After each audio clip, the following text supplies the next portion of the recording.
Rémi Sichenko, je suis médecin coordonnateur de l'identifié sur Lyon. Je poserai la question au Dr Hirsch. Je suis un peu déçu que vous n'ayez pas parlé de votre expérience, c'est-à-dire que en venant ici, l'année dernière, on a eu les difficultés des listes. En venant aujourd'hui, c'était pour voir un peu des expériences. Et l'expérience des lits identifiés, chez moi comme en Rhône-Alpes, c'est le retour à domicile. 30% des patients ont un retour à domicile et avec une certaine difficulté. J'aimerais savoir comment vous organisez en aval sur le réseau de soins palliatifs.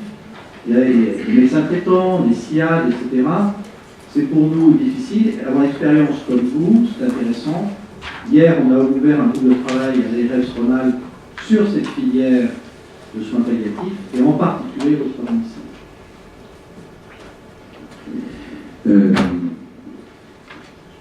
Je pense que j'ai pas assez de recul. Nous n'avons pas assez de recul par rapport à ce qui se passe. Là, je vous parle du niveau dont je parlais, c'est-à-dire territorial. Nous sommes en train de construire et je pense qu'il n'y a pas assez de temps. Toute l'articulation, tout est pour moi question de l'articulation entre les structures, vous avez raison. On a une chance qui est une chance importante d'avoir une équipe mobile territoriale et donc d'intervention possible avec les structures et l'ISP, mais pas que, aussi beaucoup autour du domicile. Le constat est que pour l'instant on est plutôt, malgré les efforts, dans une juxtaposition des structures. Ce qui n'empêche absolument pas de construire des retours avec certaines structures, bien entendu, ce qui n'empêche absolument pas des prises en charge adaptées au domicile ou en EHPAD. Là où je suis dans, moi aussi, l'interrogation et le flou dont je suis totalement conscient de mon intervention, c'est qu'est-ce qui peut faire création de quelque chose entre nous. Et je pense qu'il y a des pistes. J'en ai proposé certaines. Je pense que vraiment la dimension territoriale est une piste. L'autre piste dont je n'ai pas parlé, c'est pour nous, l'arrivée de l'USP permet une redistribution des cartes.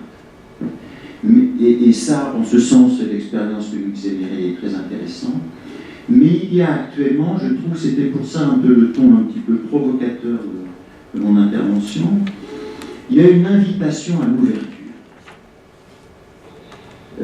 Moi, j'ai envie d'inviter à ce que quand même les structures puissent s'ouvrir, et l'ouverture, elle passe par une réflexion sur sa pratique et une ouverture aux autres. Et pour l'instant, je trouve que cette dimension du désir est relativement absente.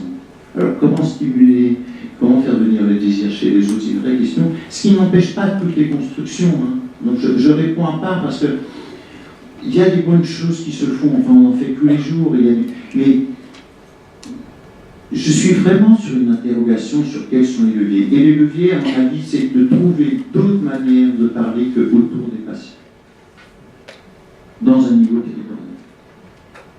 Qu'est-ce qu'une équipe territoriale?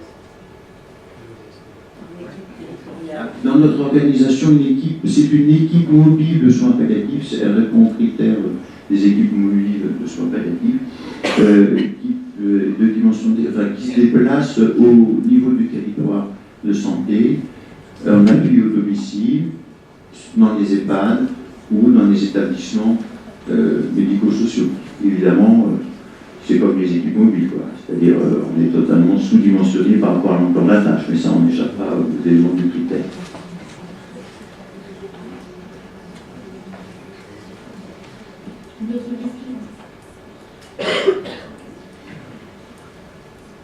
Bonjour, Dr Lepeau, Agence régionale de santé Aquitaine. Deux questions, un constat et une question. Mireille l'a dit, effectivement, l'HAD, je crois qu'il est vraiment, et ça devrait être dans une prochaine journée, il devrait y avoir quelqu'un d'HAD au public. Et si je regarde la région Aquitaine, 60 lits sont avec l'USP, 200 lits de LISP, 600 lits de HAD sont palliatifs. On a 2000 lits d'HAD et un tiers de l'activité des HAD, c'est du palliatif que l'on considère de niveau LISP. puisque si on fait la comparaison pathos, c'est du L1. Donc je veux dire, les HAD soins palliatifs, c'est du haut niveau. Donc non, c'est du haut niveau. C'est de la complexité qui peut se rapprocher sur les risques. C'est à discuter et j'aimerais bien avoir votre avis là-dessus. Ma question, elle est plus sur les listes. Est-ce que c'est bien et est-ce que c'est protecteur pour les listes que les champs soient attitrés? On voit de tout au niveau des différentes ARS. Est-ce que ça évite le déni que petit à petit on gomme et qu'on arrive dans certains établissements où on voit que c'est le médecin libre qui a fait que les listes a posteriori, il est mort, il avait pas de chimio, donc il a 3 semaines de liste. Voilà. Comment faire pour arriver à vous protéger, vous soignants, pour avoir une bonne qualité de travail dans les listes? Pour la première question, c'est réparti déjà. L'HAD. Alors nous, on a signé une convention très tôt avec l'HAD. Vous avez vu que c'est un essor, effectivement. Et c'est un levier très important pour les retours à domicile, que ce soit dans des services sans lit d'ailleurs, ou avec lit. Et puis il y a cette particularité aussi de devoir choisir des fois entre le réseau et l'HAD, selon la charge en soins et également ce que l'on souhaite au niveau sécurité, continuité des soins. Nous, pour l'HAD, je parlerai de mon bassin, on a signé convention, c'est-à-dire que les praticiens sont astreints pour l'HAD le week-end et on s'engage toujours à avoir un lit source. C'est-à-dire qu'on a obtenu de l'institution que les lits identifiés puissent accueillir les patients HAD et le court séjour et l'USEP. Donc il y a un très fort maillage. Le souci que l'on peut avoir, c'est sur le territoire, alors en sortant du bassin du Grand Avignon, qui représente 50% de la population du Vaucluse, c'est qu'à contrario, l'HAD va travailler avec les libéraux. C'est-à-dire c'est un contrat qui est passé entre les médecins traitants et les libéraux. Alors ça permet pour les patients de garder leur environnement soignant, ce qui me semble extrêmement important dans le domaine du soin palliatif, et notamment aussi pour les personnes âgées fragiles ou atteintes de syndrome cognitif, plutôt que de devoir passer des roulements d'infirmières qui changent tous les 2 jours. Enfin, voilà, je veux dire qu'effectivement, on pourrait consacrer une journée. Mais les équipes donc, territoriales s'inscrivent également pour assurer la continuité à domicile et dans les EHPAD. De plus en plus, on s'est réunis la semaine dernière, EHPAD, équipe mobile ARS. On est en train d'avoir cette dimension dont on parle à l'heure actuelle territoriale et voir aussi si on ne va pas mutualiser certains moyens. Voilà, donc je pense que l'HAD, alors le seul bémol que je ferai, c'est que c'est toujours pareil, il y a des soignants extrêmement motivés, nous on a des staffs hebdomadaires avec la coordination, 4 médecins référents, ADAR, HAD, mais par contre, on n'a pas de droit de regard trop sur la formation des soignants, et quelquefois ça pêche sur l'appréciation, sur des tensions éthiques qu'il peut y avoir à domicile à un moment donné, sur des prises en charge de douleurs un peu difficiles, et puis surtout sur la dotation, parce que ce n'est pas négligeable. Alors on nous fait valoir qu'ils ont embauché un petit bout de psycho pour le domicile, qu'on peut avoir recours à des diététiciens, mais lorsqu'on veut déployer la démarche, il manque des postes là, encore une fois. Donc il n'y a pas une rigueur et une clarté suffisante. Alors, je vais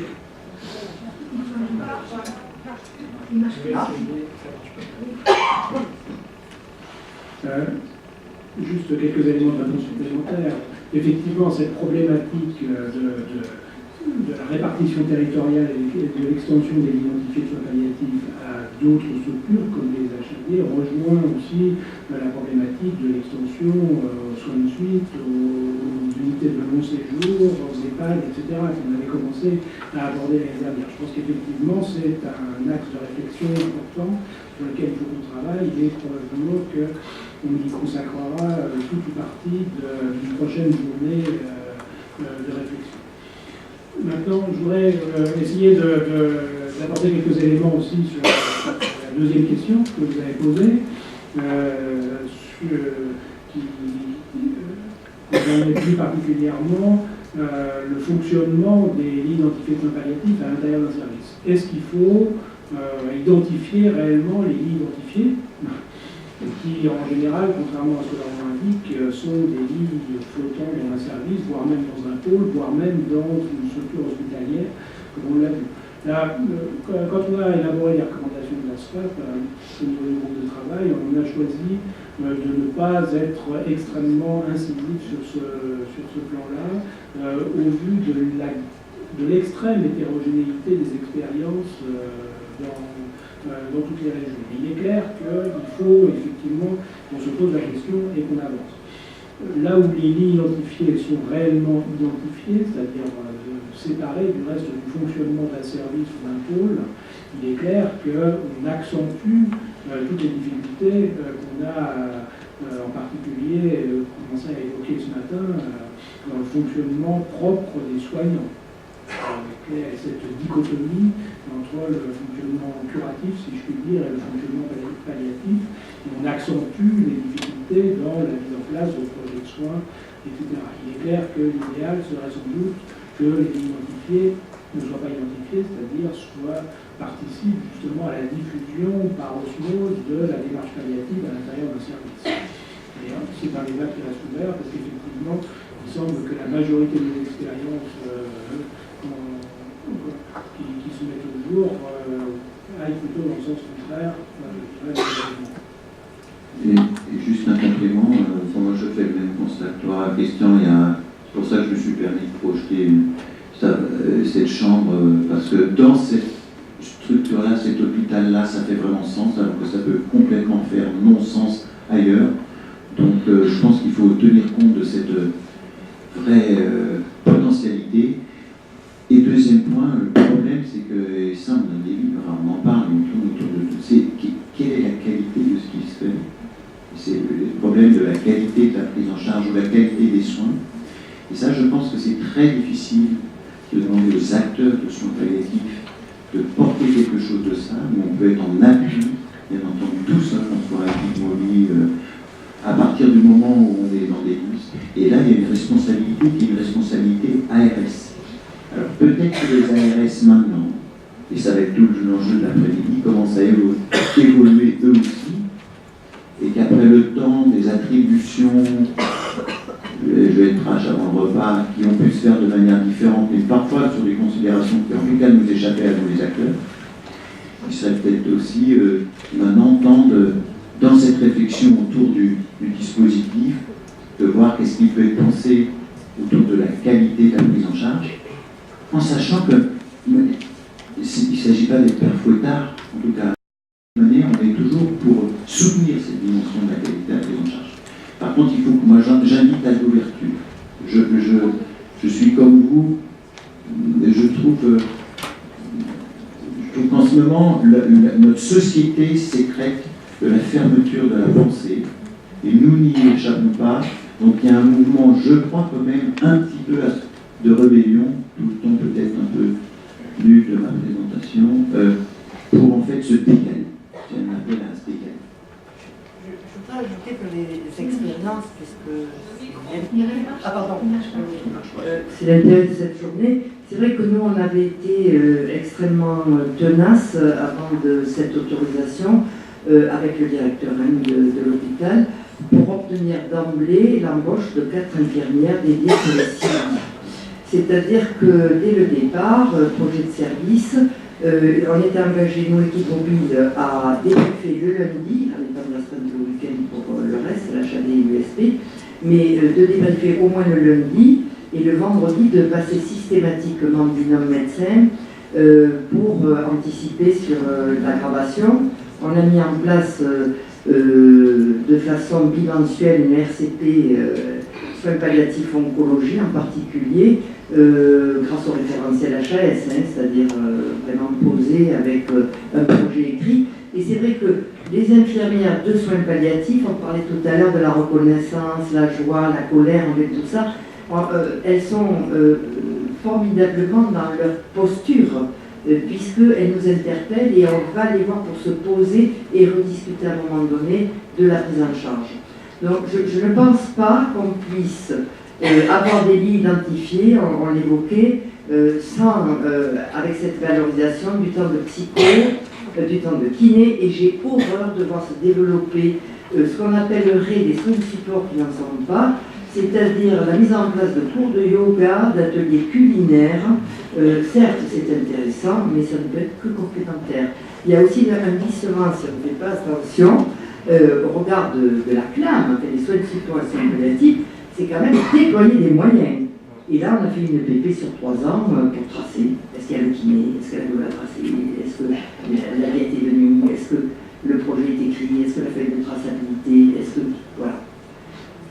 On a le temps, hein, on a les années devant nous. Ouais. Encore une question? Oui, Pascal, j'aimerais rebondir sur les questions de votre 3, c'est-à-dire que je suis assez d'accord avec le questionnement que tu as donné, je crois, sur la juxtaposition des structures et de la nécessité d'ouverture. On a refusé il y a longtemps une spécialité des soins palliatifs en disant qu'il faut diffuser, et c'était important. Et maintenant, j'ai l'impression qu'on s'est spécialisé beaucoup dans les structures, parce qu'on doit définir et protéger les produits, les USP et les risques. Et le risque aujourd'hui, on le sent un peu, c'est de revenir aux besoins fondamentaux des patients, au sens spécialité, pas autonome, mais besoins cliniques des patients. Et on a fait une journée mondiale de la transmission palliative à Londres sur comment orienter un malade en sympathie, ou quand, comment. Et il y a 4 choix possibles. Il y a là où il est suivi, l'USP, le domicile et d'autres lieux.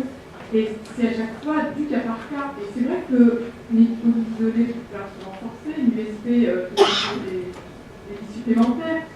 Et je veux dire, effectivement, le risque, c'est de faire spécialiser trop les structures, et il faut revenir à la qualité. Moi, je fais très peu de sédation, peut-être que je vieille en santé pédiatrique, mais revenons à la famille. La dimension spirituelle est un peu tabou. On a une pneumonie qui est géniale, et à Longjumeau, il y a beaucoup de comités de portiers chrétiens. Et on a fait de l'accompagnement, et lors d'une session où elle m'a demandé d'intervenir avec Susanna, elle m'a dit comment ça se fait qu'il y a si peu d'aumôniers qui travaillent avec les Covid. C'est un petit exemple, mais en tout cas, revenons aussi aux besoins des familles et des patients, et pas seulement, même s'ils peuvent faire l'aide, je pense que c'est nos structures, nos besoins et nos moyens. Et c'est vrai que attention à ne pas perdre la qualité des soins palliatifs.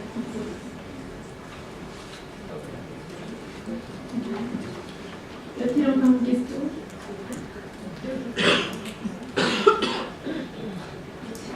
Deux questions pour.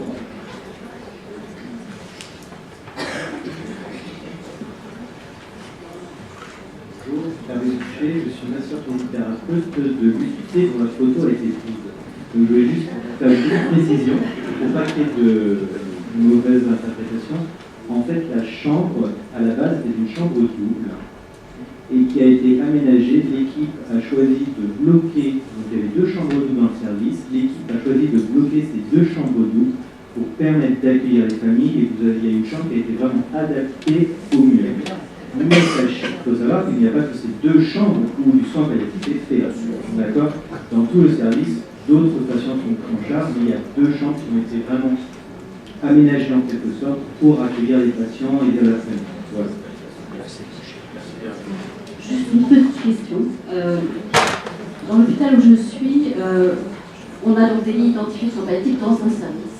Et il est question par la suite, mes collègues, de changer, de faire des lits flottants. Et je me pose la question de savoir, du coup, si en théorie les moyens supplémentaires qui étaient donnés pour ces lits identifiés soins palliatifs, comment ça va se passer? C'est-à-dire des lits flottants, c'est-à-dire que si il y a un patient en soins palliatifs et qui relève après la fiche d'inclusion de ces listes, on mettra là, ensuite ça sera... Et là, je voudrais juste une précision, parce que du coup, je dois répondre à cette question à mes collègues, et je ne vois pas du tout comment ça peut se gérer. Là, on retourne dans la définition des identifiés sur la palliative. Clairement, il va falloir qu'un jour, on change la terminologie, parce que le principe même, la philosophie même des lits identifiés sur la palliative fait qu'ils ne sont pas identifiés. C'est le patient qui est identifié, c'est pas le lit. Et l'identification, c'est une identification, je dirais, purement comptable, qui ne préjuge en rien de la prise en charge du patient. Donc effectivement, la problématique de savoir si on doit identifier physiquement le lit ou non, ça c'est une problématique annexe, qui est importante, mais qui n'a rien à voir avec les lits identifiés eux-mêmes. Non, c'était juste parce que normalement on a des moyens d'entrer. Alors, On a des moyens supplémentaires. normalement, on a des moyens. Normalement. Je ne sais pas ce que veut dire normalement. Je pense qu'il y a quand même une règle que lors de l'attribution de l'identité de soins palliatifs, en tout cas c'est le cas dans le soir économique, il y a même un certain temps qu'aucun moyen supplémentaire n'est attribué, même pas en faire les fameux 0,3 équivalents à plein qui étaient prévus entre guillemets par la circulaire du département de 2010. Donc ça, c'est une question à poser à votre ARS et effectivement là on est en plein dans la négociation entre les acteurs de soins palliatifs et les tuteurs. C'est pas mode de fonctionnement au niveau de Mais pour faire le lien avec cet après-midi, parce que c'est l'heure, enfin, on est d'accord, les LISP n'ont été qu'un moyen donc, de répartir différemment des flux financiers en bloc constante, donc ça l'irait très bien montré. L'enjeu, en fait, qui nous dépasse aussi, et c'est ce qu'évoquait Vincent Morel ce matin, c'est quels vont être les choix politiques, quels vont être les choix sociétaux de développer encore des soins palliatifs, à la fois les structures spécialisées entre guillemets de soins palliatifs et ceux qui appuient la démarche palliative. Et là, en effet, on a fait avec, et le constat qui est flagrant autour des ISP, c'est que actuellement, ça craque un peu. Alors, mettons-nous au défi d'être créatifs, j'entends, et ça, on y est tous d'accord. Il y a aussi des responsabilités politiques. Voilà. Moi, j'espère que ça bougera aussi de ce sens-là. Il faudrait peut-être exiger à nouveau ces fameux groupes techniques ARS qui étaient quelque part. C'est vrai qu'on est sur le gouvernement, mais il va y avoir la rédaction du prochain SROS. Là, vous annoncez un plan triennal, et il faut être tous debout là, encore une fois. Voilà. Alors, je remercie beaucoup tous nos intervenants, on va s'arrêter là, tous nos intervenants et la salle. Encore Il y a un cahier de charge pour l'USP, mais j'ai jamais entendu parler de cahier de charge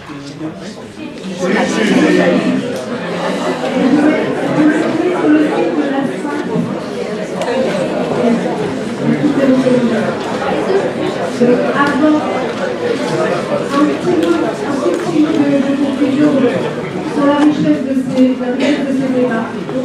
Ces villes identifiées sont une exception française. Est-ce que c'est une chance? Je vous pose la question. On a bien remarqué qu'il y avait une grande hétérogénéité des expériences, des implantations, des moyens, pas de moyens, en SSR, pas en SSR, en MCO, avec des tarifications très diverses et variées. Je pense que c'est contribué à la diffusion de la démarche palliative. Peut-être aussi ma réflexion de gériatre à tout écouter, c'est qu'on a l'air d'avoir encore de grandes difficultés entre le curatif et le palliatif. En le gériatre, on a dit toujours que c'est prise en charge. De fait, on est toujours dans des prises en charge globalement extrêmement palliatives. On ne s'encombre pas du tout de cette dichotomie. Et je trouve que ça nous simplifie grandement la vie. C'est-à-dire qu'on est capable de faire des allers-retours, le malade va mieux, on prend un chemin plus curatif et se dégrade. Alors on va adapter, on parle plutôt de proportion de soins. Et comme ça, on est moins encombré et moins encombré avec ces mots qui ont une signification très différente selon les intervenants. Je vous souhaite bonne continuation.